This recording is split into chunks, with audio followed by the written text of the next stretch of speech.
The historical roots of the rapidly expanding cult of Mary with the worship of ancient goddesses and other pagan practices have been examined in an earlier chapter. Such links now seem to strengthen what we assumed before, or even proved before.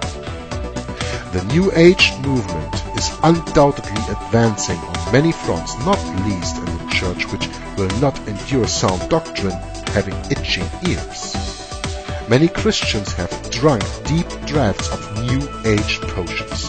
For example, holistic health, hypnosis, yoga, inner healing, meditation, psychical research and awareness training, and many have imbibed new doctrines and heresies based on the humanistic and positive thinking of Teilhard de Chardin, Norman Vincent Peale and others, which provide the Church with its emphasis on an earthly kingdom now, the social gospel and society reconstructed for Christianized with kingdom principles for the Lord's return.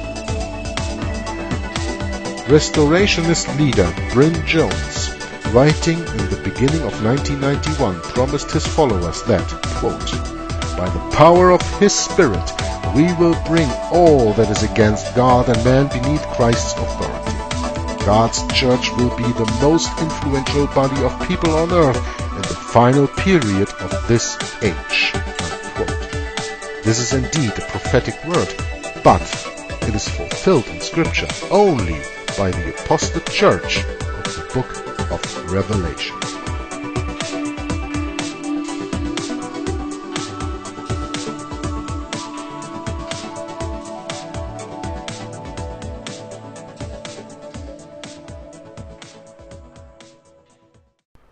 Hello and welcome everybody to a new video from Joggler66, Hour of the Truth. This one's called A Vatican Below the Surface and deals with chapter 10 of the book I'm currently reading and discussing, All Roads Lead to Rome, the Ecumenical Movement by Michael de Semlyen. You know how the Holy Spirit moves sometimes, yeah? Today we have the 2nd of October. Yesterday on the 1st of October, a Sabbath, I recorded the same reading that I'm doing now in English in German, because you know I read this book simultaneously, chapter by chapter, in German and English. And before I started the German reading, I was very anxious to start that German reading because I received yesterday a video from the Forerunner 777, or the Forerunner Chronicles, a YouTube channel that probably a lot of my subscribers also know. And here and there he brings out a video that is quite interesting and even dealing with actual and current events. So in this video, the Pope's Silent War, he warns about a meeting, about it starts of course with a little bit of Tony Palmer in there, you know, when he was at the meeting with Kenneth Copeland saying the protest is over, and if there's no protest anymore, how can there be a Protestant church? This apostasy video that he did just before he died. And so this video deals a little bit about a meeting that is going to happen with Pope Francis when he is going to Sweden at the in October this year, in a so-called attempt to destroy the history of the Protestant Reformation. And you can look that up when you go to the Forerunners channel, the Forerunner 777. You will see what's it all about. But of course, the 31st of October this year is Reformation Day, 499 years anniversary before we go into 2017 and have the 500th anniversary of the Reformation started. So I was preparing chapter 10 and reading that, and I was watching this video, and all of a sudden I saw that this is something very interesting to integrate into that reading, because he deals with a paper that is called From Conflict to Communion, a ecumenical paper that is already out since I think 2013, and I have it as well as in German as in English on my computer. And I flew a little bit over it, but it is full of casuistry and sophistry and Pope speech, and for 100 pages doing that, I just didn't feel to do that. So I left it alone, but now the forerunner mentioned that in his video, The Pope's Silent War. And by the way, the link to the video from the forerunner as well as to the document From Conflict to Communion is to be found in the description box of this video. So now when we start reading chapter 10, Vatican Below the Surface, it starts with dialogue, political and ecumenical, is taking place continuously all over the world. There is that uneasy feeling that in terms of real power exercised, we see but the tip of the iceberg. Glimpses of what might be lurking underneath come to the surface from time to time. And here, of course, then I have to go into that paper that was mentioned by the forerunner in his video, The Pope's Silent War, dealing with the 500th anniversary of the Reformation. Because this paper, From Conflict to Communion, is, as I said already, an ecumenical paper. And I just thought that was very fitting as a comment in doing this reading here. So when we go into that paper on page 15 on the PDF, in English it's 100 pages, in German it's 106. On page 15 in the English version we come to point 11, that is under the commemoration in a new global and secular context. We come to point 11 that they make here, and that partially reads as follows, quote, "In lands where Christianity has already been at home for many centuries, many people have left the churches in recent times or have forgotten their ecclesial traditions. As a result of this forgetting, much of what divided the church in the past is virtually unknown today." Unquote. And I find this a very, very important little thing to read, especially since I'm reading now the book All Roads Lead to Rome, dealing with the ecumenical movement and even exposing the ecumenical movement for what it actually is, meaning that Protestants go back under the wings of Rome. And when you read here in the ecumenical paper, "In lands where Christianity has already been at home for many centuries, many people have left the churches in recent times or have forgotten their ecclesial traditions." Why did they forget their ecclesial traditions? Well, because what is taught today is not the same what is taught years ago.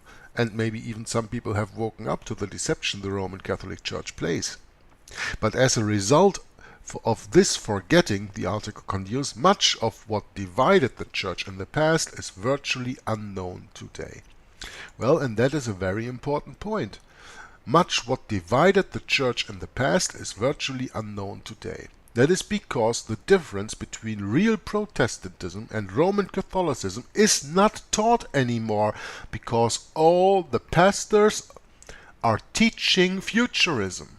They teach a future Antichrist. They teach the lie of the Jesuits, founded by Francisco Ribera in 1590, or put out for the first time in 1590, that futurist deception is much older than that. It used to be taught within the Roman Catholic Church also, when priests fell apostate, because after reading the Bible they recognized the Pope as being the Antichrist. But the point being, it was put out there in 1590, and the whole 18th and 19th century, United States of America first and for all, and the rest of the world also, was just indoctrinated with this teaching of a future Antichrist.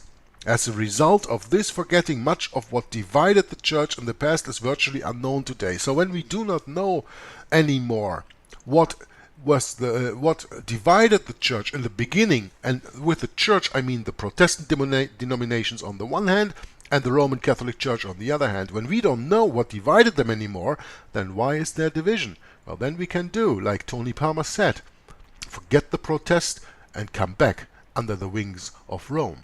We have to remember what divided the church in the past. Yeah? But the most important point that I read was actually in chapter 2. That was on page 18 of the document. New Perspectives on Martin Luther and the Reformation. Point number 16. And this is really, this will blow your mind.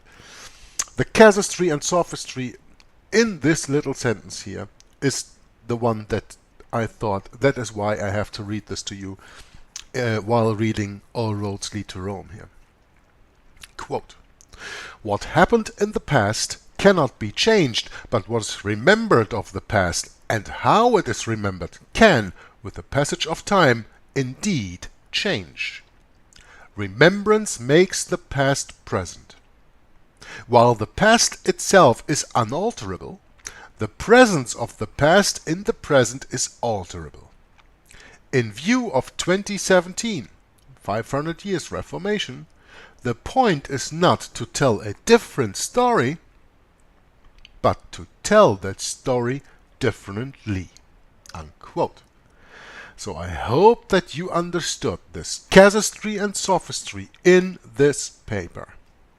What happened in the past cannot be changed, but what is remembered of the past and how it is remembered can be changed. Yeah, because you change the teaching of history. With the passage of time, indeed can change. Yeah, remembrance makes the past present. Right, but how can we remember the past that we did never experience? So we have to learn about that past. Therefore we turn to our teachers and our priests, to schools, to books, to magazines, newspapers, television like Hitlery Channel or History Channel or whatever, to try to learn that stuff. But when they alter the history that is taught in there, we have a wrong picture of the past. While the past itself is unalterable, well, depends on the teaching that you teach, of course, the presence of the past in the present is alterable. That is fine sophistry, right? Now, in view of 2017, the point is not to tell a different story, but to tell that story differently. I think that when you tell some fairy tales differently, you can also make the wolf the good and the little girl the bad person. It depends on how you tell it. So you won't even tell a different story, but you just tell it differently. And that is what the Roman Catholic Church is all about. So this paper, From Conflict to Communion, I advise everybody to read, but be aware of the Jesuitical casuistry and sophistry in that paper, because it's full of it and you are easily caught in a trap, in a lie from that. But now I will continue reading chapter 10 of All Roads Lead to Rome, Vatican Below the Surface, and we are dealing now still with the second paragraph, because I just read to you the very first paragraph, because glimpses of what might be lurking underneath come to the surface from time to time, and this was something that was lurking under the surface. According to The Economist in December 1988, quote, "The Catholic Church was prominently involved in the struggle that toppled the dictatorship of President Ferdinand Marcos," unquote. As we can read in The Economist from the 24th of December 1988. The Evening Standard, referring to the 1986 gathering of world ecumenical leaders at Assisi, recorded that, quote, "Guerrilla groups and militias in at least 10 different countries agreed to honor the Pope's 24 hours of peace," unquote. The Evening Standard writes this on the 27th of October 1986. This extraordinary exercise of power over peace seems to anticipate the fulfillment of the Marian prophecy from Fatima, which is the central vision for Pope John Paul's II pontificate. He believes that there will be a reappearance of the Virgin Mary with great signs and wonders to convince the world of papal spiritual leadership as a precursor to a period of peace. Many would agree that this is just what is predicted in the scriptures. The next part in this chapter is called Opus Dei. And who does not know what or who Opus Dei is, I advise you to check many writings on the Jesuit order, where you can see that Opus Dei is a very extreme sect within the secret organization of the Jesuits. And you will learn even more than that little bit that is written in the book here. But this is already telling you the direction this goes. Another glimpse of power rarely visible relates to the relatively new right-wing organization Opus Dei, with which Roberto Calvi had dealings. You remember Roberto Calvi, right? The dead banker that we were talking about in earlier chapters. Described by Italian politicians as a holy mafia, this secretive organization operates as a kind of spiritual militant tendency. Pope John Paul II seems to have taken it under his wing, and in 1982 he made it a personal prelature. The organization reports direct unto the Vatican, to the Pope's prelate, Monsignor Alcaro del Portillo. This we can read in the Daily Telegraph on the 8th of May, 1986. So the author of the article in the Daily Telegraph here says Pope John Paul II seems to have taken it under his wing. Well, if anything, then it is the other way around, because as we know that the Jesuits control the White Pope, an organization as Opus Dei, which is an extreme right-wing organization within the secret society of the Jesuits, will surely not be under the guidance of the Pope, but the other way around. The prelature was an unprecedented step taken by the Polish Pope, giving him control personally of an organization outside the whole diocesan structure of the Church and independent of its orders. It may be that Pope John Paul II took the step in an attempt to counterbalance the formidable and growing power of the Jesuits. Well, I have to disagree with this, because Opus Dei is a order within the order of the Jesuits, and by there it is submissive to the Black Pope, as is John Paul II, as is the White Pope. So this is just a distraction maybe to even some people within the hierarchy, but the real power structure does not change. And we will come to the real power structure in a few moments. Monsignor del Portillo was nominated Bishop for Life by the Pope in December 1990 and made immune from the canon law rule requiring his resignation at the age of 75. Also, in December 1990, the State of Italy published a decree of quote-unquote official recognition of the organization as a moral public entity. Yeah, we are talking here about Opus Dei.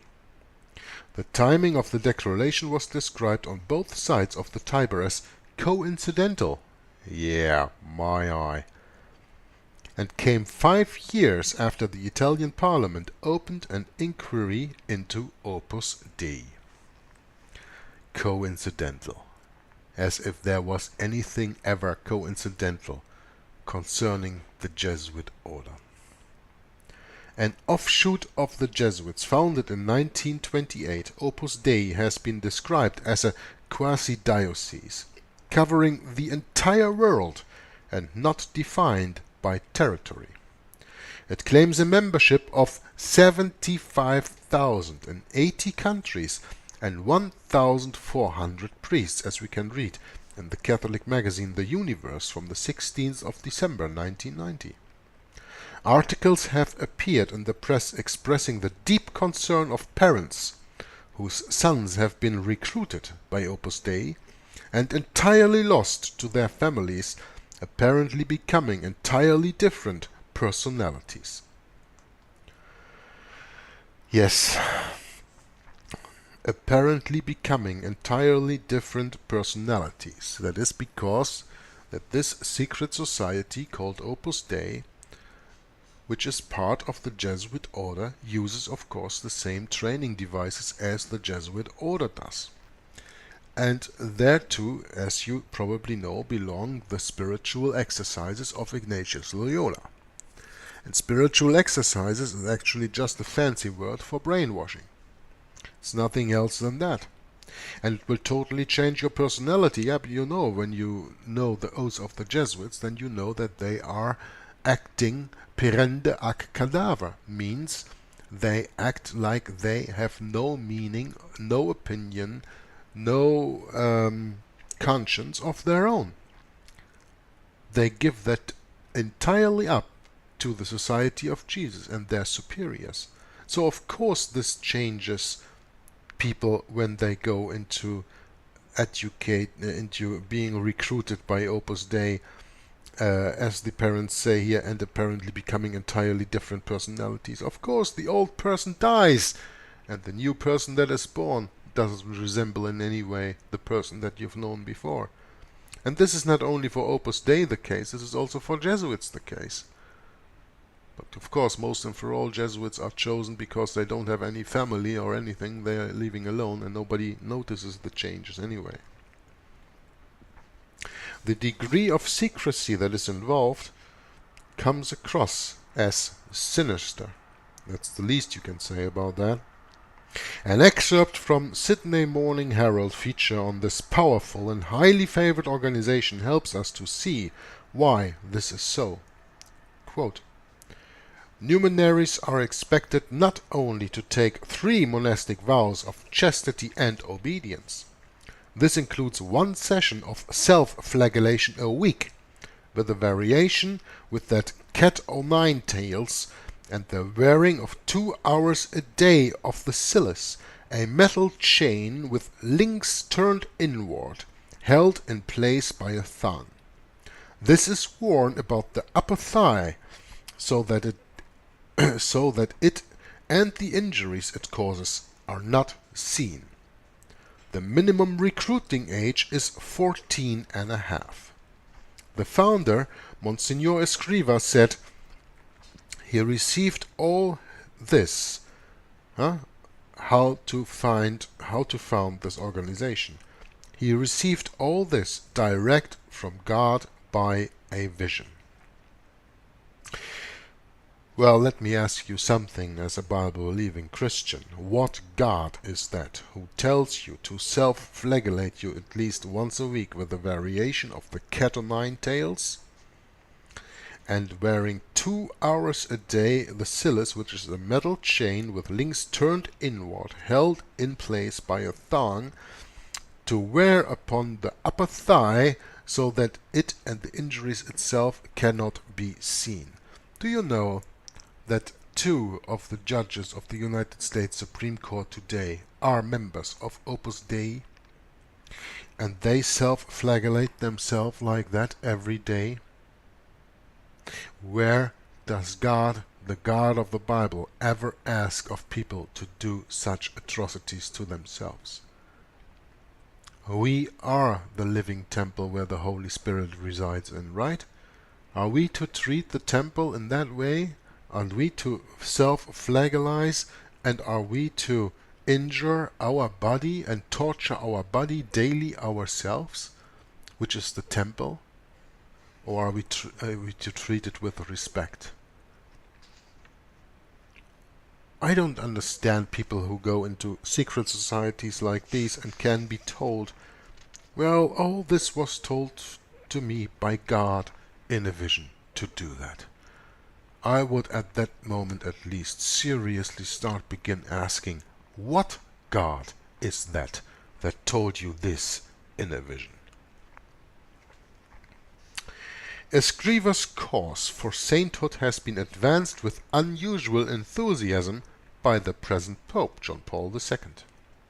The Spanish founder's controversial beatification in May 1992, the swiftest in modern times, has caused great concern and resentment within the Roman Catholic institution. The next part on page 116, committed Catholics in high places. Oh yeah. Before I even start, turn to chapter 1 of Rulers of Evil, Subliminal Rome, and read that. Then what you read here isn't of any importance anymore, but read that. Chapter 1 of Rulers of Evil, Subliminal Rome. Also dealing with committed Catholics in high places. Most and for all, of course, in the United States. But let's see what Michael de Semlyen has to say on that subject.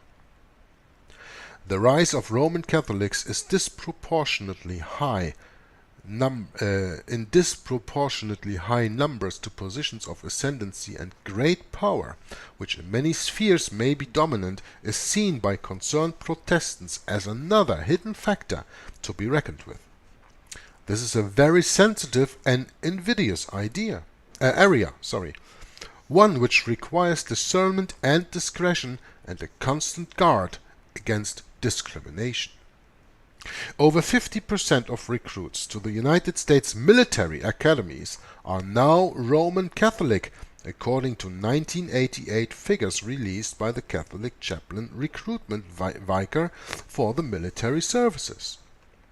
The number of Catholics in the United States House of Representatives increased from 82 in 1950 to 142 in 1986. Catholics occupy key positions in the executive branch, the judiciary, the State Department, the delegation at the United Nations, the CIA, the FBI, and the Department of Immigration. So I can't help it, but I'm going to read a little part to you from Rulers of Evil, Chapter 1, Subliminal Rome. On page 2, this is Bernstein would have been wandering off point to list the Roman Catholic leaders of American domestic policy, such as Senate Majority Leader George Mitchell and Speaker of the House Tom Foley. In fact, when the Holy Alliance story hit the stands, there was virtually no arena of federal legislative activity.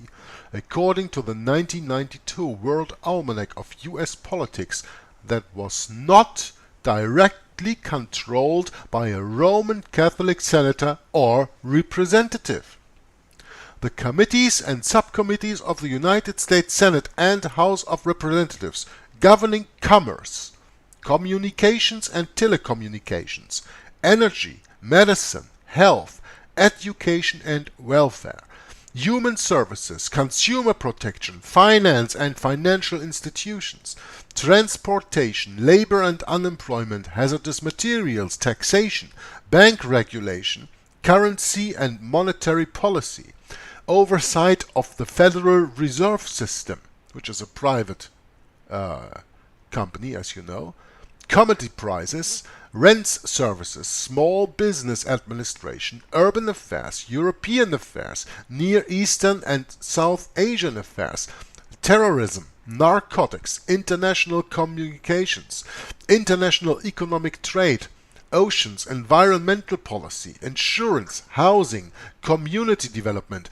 federal loan guarantees, economic stabilization measures including wage and price controls, gold and precious metals transactions, agriculture, animal and forestry industries, rural issues, nutrition, price supports, food for peace, agricultural exports, soil conservation, irrigation, stream channelization, flood control, minority enterprise, environment and pollution, appropriations, defense, foreign operations, vaccines, drug labeling and packaging, drug and alcohol abuse, inspection and certification of fish and processed food, use of vitamins and saccharin, national health insurance proposals, human services, legal services, family relations, the arts and humanities, the handicapped and aging. In other words, virtually every aspect of secular life in America came under the chairmanship of one of those Roman Catholic laypersons. And then he goes on to name some names, but I'm not doing a reading of Rulers of Evil all over again. I just wanted to tell you, when we go here into this, that the number of Catholics in the United States House of Representatives increased from 82 in 1950 to 142 in 1986, and Catholics occupy key positions in the executive branch, the judiciary, the State Department, the delegation at the United Nations, the CIA, the FBI, and the Department of Immigration, and what all else they control through the United States Congress and the House of Representatives, what I just read to you. There is not one little place free in the United States of America that is not ruled by a Roman Catholic, and that's the point that I wanted to make. Immigration policy in the United States of America is sharply increasing the Roman Catholic proportion of the population, a fact made politically visible by the fast rising importance of the Hispanic vote. And here I have to again do another quote, and when you go back to Rulers of Evil, you will learn that the Black Pope, the General of the Society of Jesus during the 1900s, Rotan and Bex, the two ruled together for about 50, almost 60 years, and they at that time opened the borders of the United States of America to flood the United States of America with Roman Catholics. That's why from 1776, where you had a little bit more than 1% Catholics in that country, at the end of the 19th century you had more than 30%. Coming from 1%, that's well grown, isn't it? And here we have, of course, the importance of the Hispanic vote. Why there are now, as it says here, immigration policy is sharply increasing the Roman Catholic proportion of the population, especially the importance of the Hispanic vote. Well, that's the same that you have today in 2016 with the open border to Mexico, where Mexicans and people from Middle and South America, called Latin America because it's Latin, it's like the Latin Roman Catholic Church, yeah, they are all Catholics over there, and they come over to the United States of America to even infiltrate with more Catholics, not even considering by the moment that the Protestants aren't Protestants anymore because they are all ecumenical and have forgotten what to protest anyway. So how many Catholics do you have in that country? And the more Catholics you will have, the remaining Protestants will be pursued when the ... hits the fan. You will see when that comes along. This is to be seen within the wider context of continuing papal prohibition of birth control throughout the Catholic world. Yeah, that's also a double standard, you know. Protestants, you should use birth control. We don't want you to grow. Roman Catholics, oh, we forbid. You don't have to use the pill. You don't have to use a condom. You don't even have to have sex if not for recreation anymore. Recreation, yeah, I mean, recreate, yeah, yeah, that's the word I was looking for. So you are not allowed to have sex if you don't want to have a child. That's what the Roman Catholic Church teaches, something absolutely unbiblical. And of course, the prohibition of birth control throughout the Catholic world, the so-called baby pill and condoms and everything, birth control is forbidden in the Catholic world because Catholics have to rise in the population. The population of the continent of South America, for example, has doubled during the last generation. What are they doing in Africa? They're making Africa Catholic, and by that, of course, forbidding birth control, and by that, of course, raising more and more and more Catholics. The population of the continent of South America, for example, has doubled during the last generation. There are those who have made a study of Vatican global strategy who maintain that Vatican opposition to abortion and to birth control, as well as to sodomy, homosexuality, has little to do with the sanctity of human life and biblical ordinance. Of course, it has nothing to do with biblical ordinance because the Roman Catholic Church is not biblical, is not Christianity, and does not teach anything biblically. They believe that the real reason is that each new life adds to the Catholic army and contributes to the funding of the Church. As discussed in an earlier chapter in this book already, the fact that birth control among Catholics in the major Protestant countries usually has only token opposition from the Church adds substance to this belief. In Canada, it is now necessary to be bilingual to be employed in immigration and other government departments, and thus a disproportionate number of recruits are Roman Catholics from Quebec and elsewhere. This bilingual policy, brought in by Pierre Elliott Trudeau, has led to most key positions in government and the bureaucracy being held by bilinguals and usually Quebecois Roman Catholics. This process has been encouraged and accelerated by Catholic Prime Minister Brian Mulroney. Quebec threatened to secede if her demands were not met by the rest of the country in a new meddlesome constitution. The man placed in charge of the constitutional crisis was former Prime Minister and Foreign Secretary Roman Catholic Joe Clark. The people of Canada at the October 1992 referendum decided that the Quebecois were asking too much.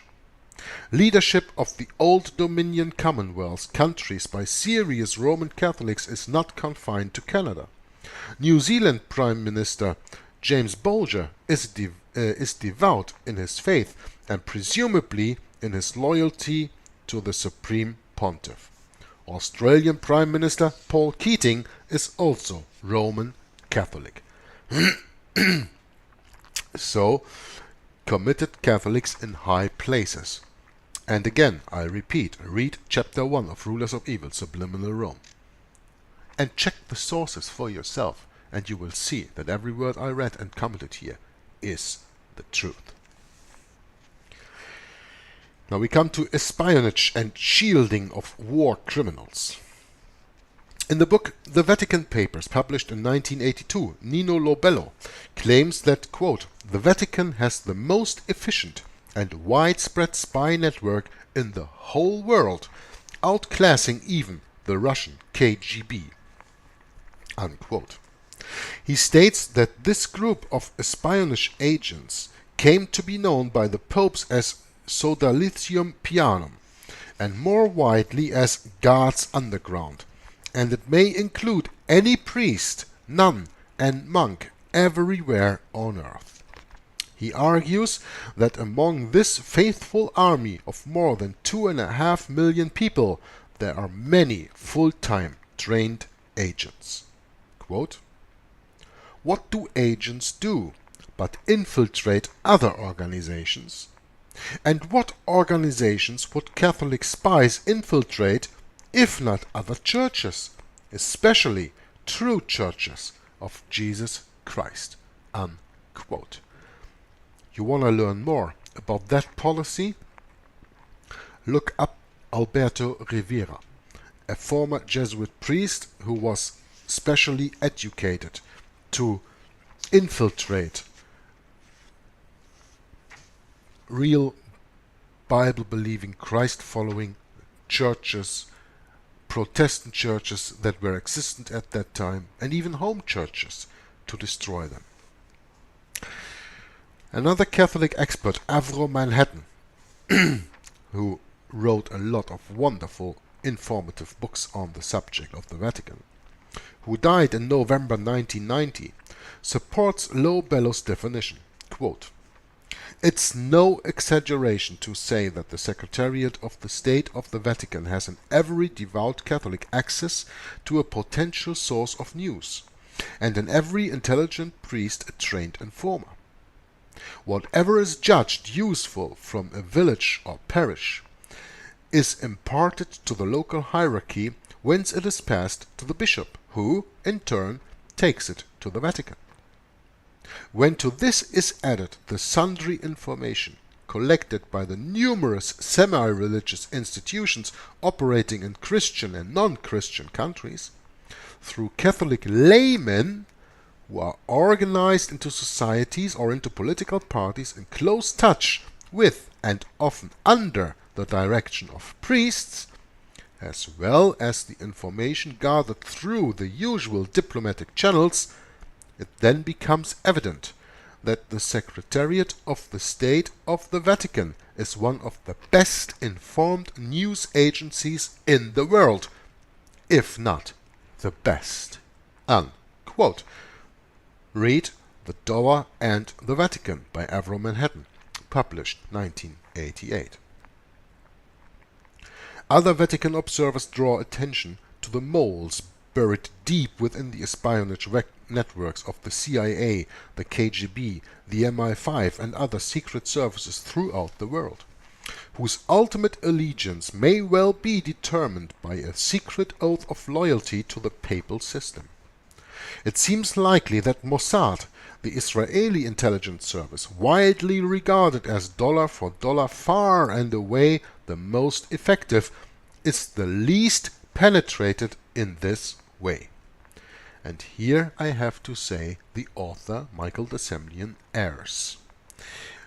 When you open up the book Vatican Assassins Wounded in the House of My Friend, I have here an edition of 461 pages, that's volume of 1 of 5 volumes, and I open up page 60.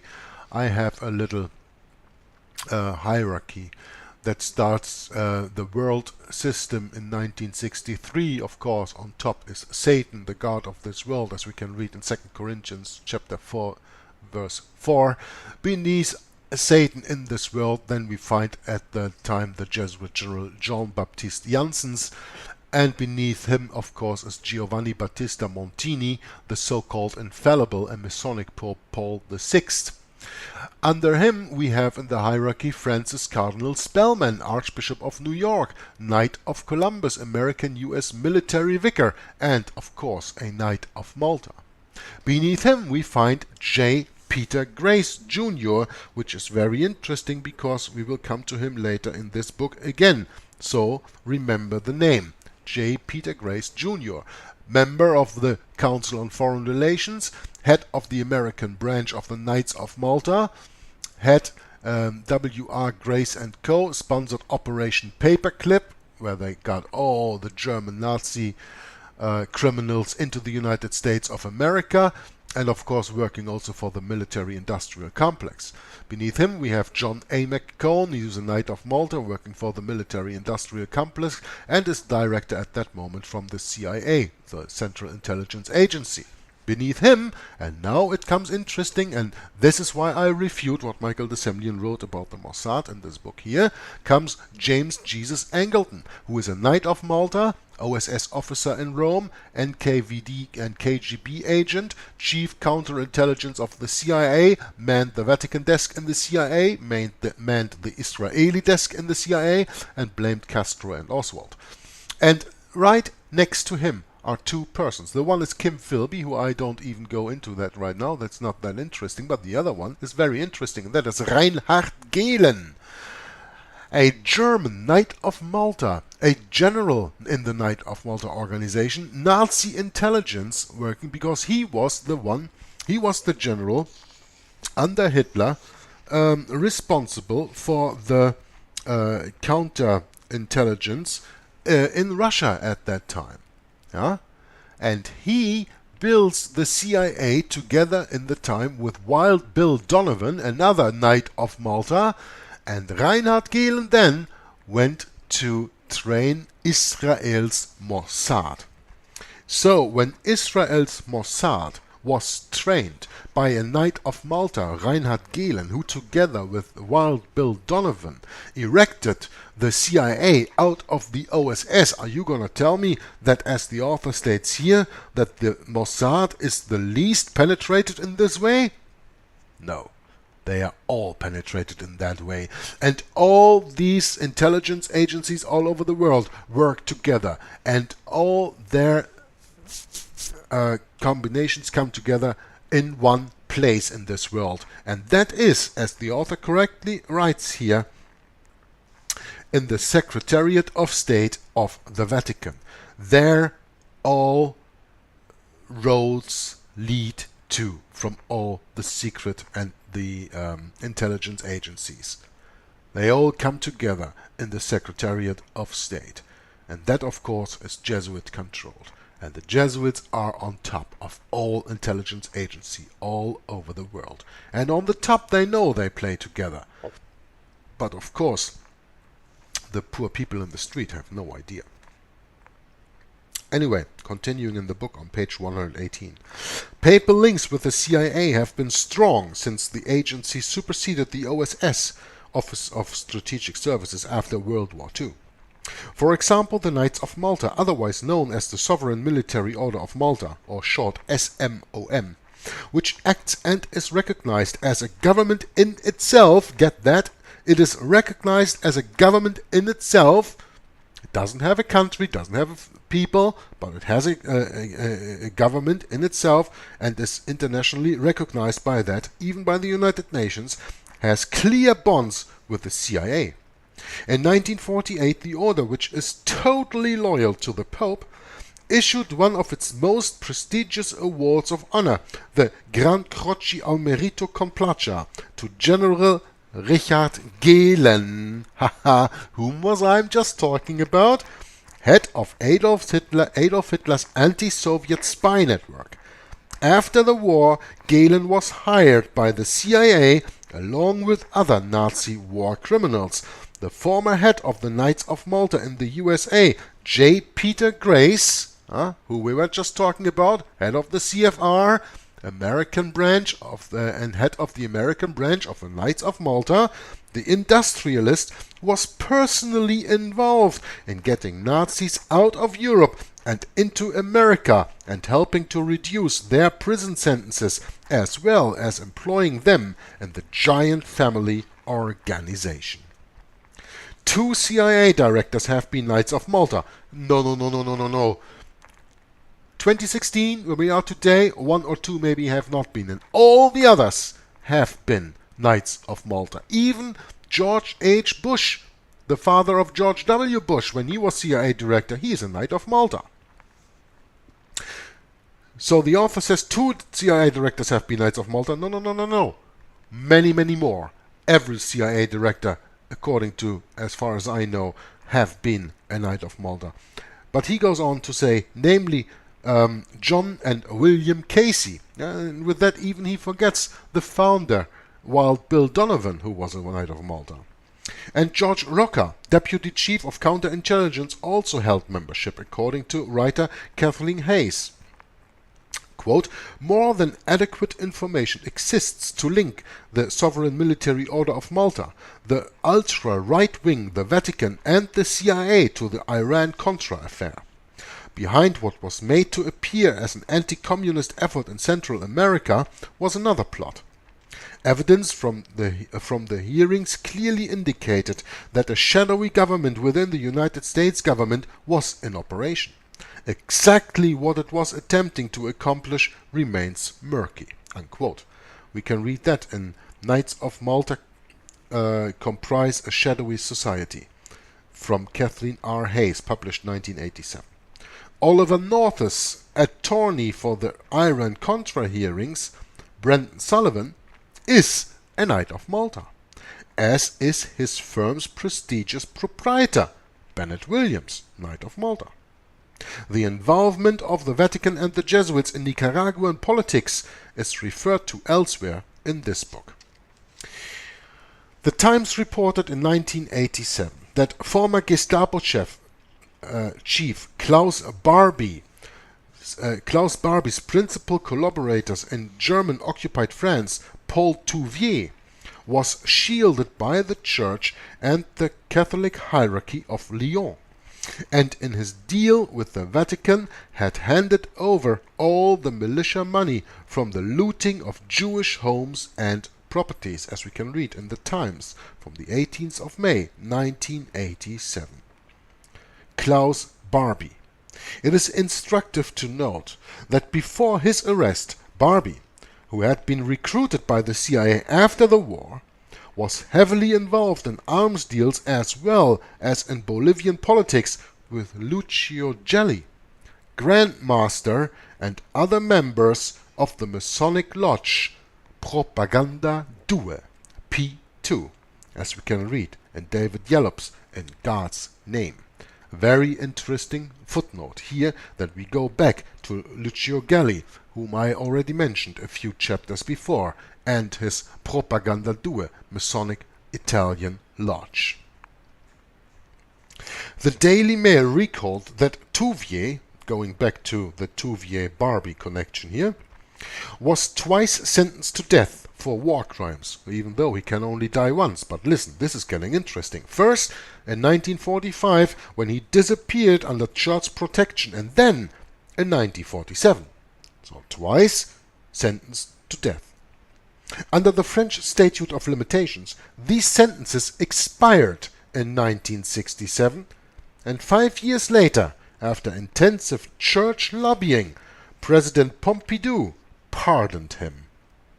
The Daily Mail columnist Geoffrey Levi went on to point out that the people of Lyon believe, quote, quite simply, that Touvier had been sheltered and helped all these years because of what he knows about the Church, unquote.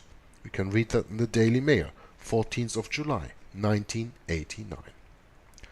The Vatican Papers joins with other accounts of the Nazi monastery escape route managed by a Croatian priest and used by many of the Nazis, including Martin Bormann, attired as a Jesuit priest, and Adolf Eichmann, who escaped to Argentina with a Vatican passport. This book also examines the close connections between the Vatican and Odessa, the secret organization of former Nazis. The Independent of the 6th of January 1988 records Cardinal Franz König, former Archbishop of Vienna, quoted in the Israeli newspaper Yediot Aronoth as saying, and I will go into that within a second. First of all, for the people who have no idea and have never heard of it, check out the Vatican Red Lines. The Vatican Red Lines, via the Vatican Red Lines, a lot of European Nazi collaborators and Nazi war criminals went via, most and for all, cloisters, nunneries and monasteries, via the Roman Catholic Church help system, were shipped into South America. First and for all, Argentina, but also Brazil, Guatemala and Chile, of course. That was one way to get the guilty German war criminals out of Europe, and the other one was to go for them directly into the United States of America via Operation Paperclip. So now we're gonna see what Franz König, former Archbishop of Vienna, is quoted in the Israeli newspaper, saying in 1988, quote, after the war, senior churchmen helped Nazi criminals flee. Quote, I personally know two, an Austrian and a German. Both hold to this day high posts in the Vatican. Unquote. Cardinal König also stated that the Catholic Church in Austria bore part of the responsibility for Nazi crimes against the Jews. The Holocaust Museum exhibition in Jerusalem begins with a picture and description of the Roman Catholic bishops of Austria at the Anschluss, welcoming Hitler's legions as liberators and bestowing their apostolic blessing on the Nazis. The monastery escape route is also known as the Red Route, or the Vatican Red Lines. An article in Jerusalem Post of December 15, 1990 by Alexander Zwieli described how United States agent Vincent LaVista discovered in the spring of 1947 that the Vatican and the International Red Cross were the main forces behind the illegal immigration of Nazis from Germany to Latin America via Italy. LaVista reported, quote, further investigation has established that in those Latin American countries where the Church is a controlling or dominating factor, the Vatican has brought pressure to bear, which has resulted in the foreign missions of those countries taking an attitude almost favoring the entry into their country of former Nazis and former fascists or other political groups, so long as they are anti-communist. The Vatican was, of course, the largest single organization involved in this illegal immigration. It provided transport, it provided hideout, and the Vatican also provided financial support. On the other hand, such groups, the Vatican included, did not operate without help. They had necessarily, at various times and under certain conditions, to make use of the International Red Cross." Unquote. And of course, the International Red Cross is a papal organization. Is, was, and always will be. And this finishes chapter 10 of All Roads Lead to Rome from Michael de Semlyen. That was called Vatican Below the Surface. Next time, in chapter 11, we go into the papal power and have our fun reading and exposing that part. I hope you find it interesting, and I hope you do your own research. As I said, I will provide the link of the video that I watched from the Forerunner, the Pope's Silent War, and the document From Conflict to Communion in the description box of the video, and you can search that for yourself. And also you can get Vatican Assassins for free on the internet and check what I read from there. So, for the moment, Juggler 66 from Hour of the Truth says God bless you, and signing off until next time. Bye bye. We, as Bible-believing Christians, we know that the hand that is behind ISIS, the hand that is behind Al-Qaeda, is the same hand that is behind the United States of America government, that is behind the European Union government, and that is behind all the armies in the world, and that is behind all these mercenary companies out in the world, like XE, or formerly called Blackwater, run by Knights of Malta, etc., etc. So this is something that you really have to understand. This is all just a theater. And the point is, where is this theater going to lead to? When you are a Bible-believing Christian, you know that in the end times, Jesus warned us in Matthew 24, there will be wars, and rumors of wars. And we know that the Antichrist, by peace, will destroy many. And so on, and so on, and so on. I could start citing the whole Bible up and down right now with citations like this to tell you what it's all about. But I don't have to sing to the choir or preach to the choir. You, as Bible-believing Christians, already know that. So the only thing that I ask of you is don't be caught in their game. Because when you are and you play their game, you have to play by their rules. And their rules are not Christ's rules.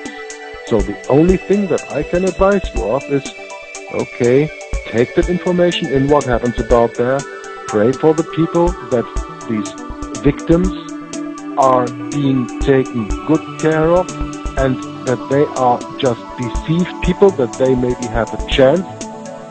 By going through this situation, maybe they have a way to find to Christ in this way. Maybe they have a way to find to the real truth.